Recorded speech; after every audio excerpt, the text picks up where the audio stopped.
right, solo rider this evening, going up. On this trip, there's been about 10 people per ship the last several months. Oh, wow.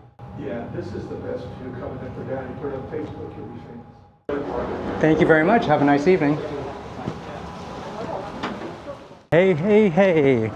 6J6 here. At the time of hitting record, it is Thursday, January 22nd.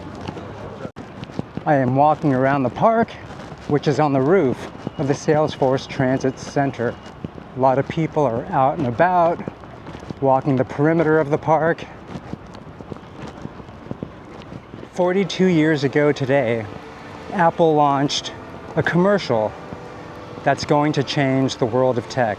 This commercial aired during the third quarter of the Super Bowl, January 22nd, 1984.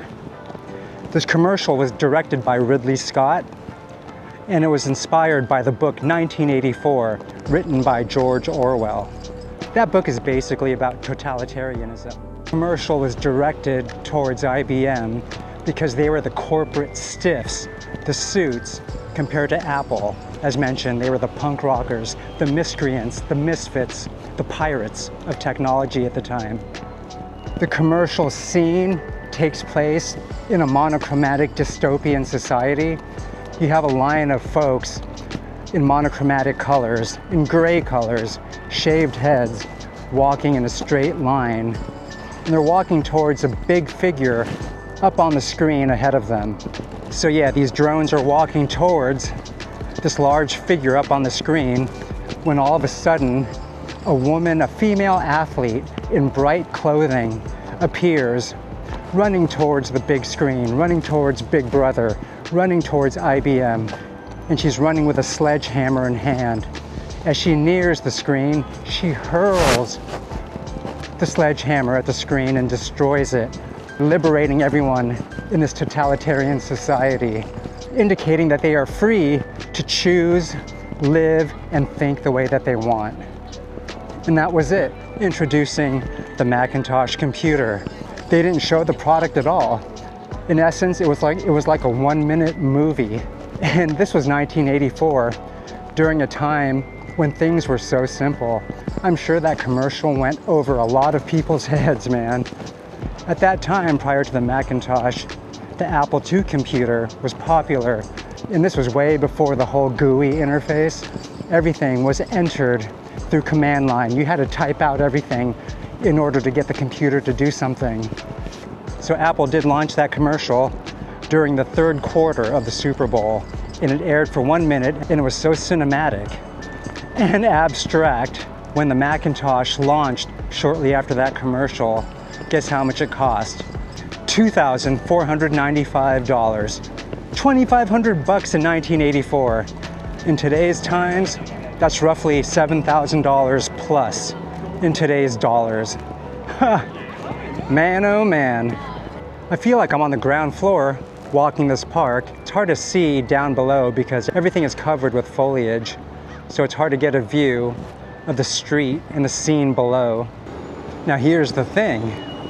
Apple today, right? To me, they seem like Big Brother. Apple users are now locked into their ecosystem if you want to use their products seamlessly. Apple is proprietary with their hardware. You can't really upgrade the RAM or the hard drive. So in essence, Apple has turned into Big Brother. Bay 25, the Transit Center.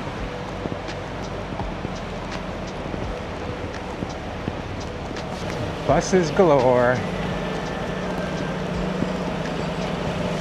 I started off on the Apple II computer. That's when I started learning about computing, programming, and so forth as the years went by. My first Macintosh wasn't until way after 1984. Oop, and there's the walk sign.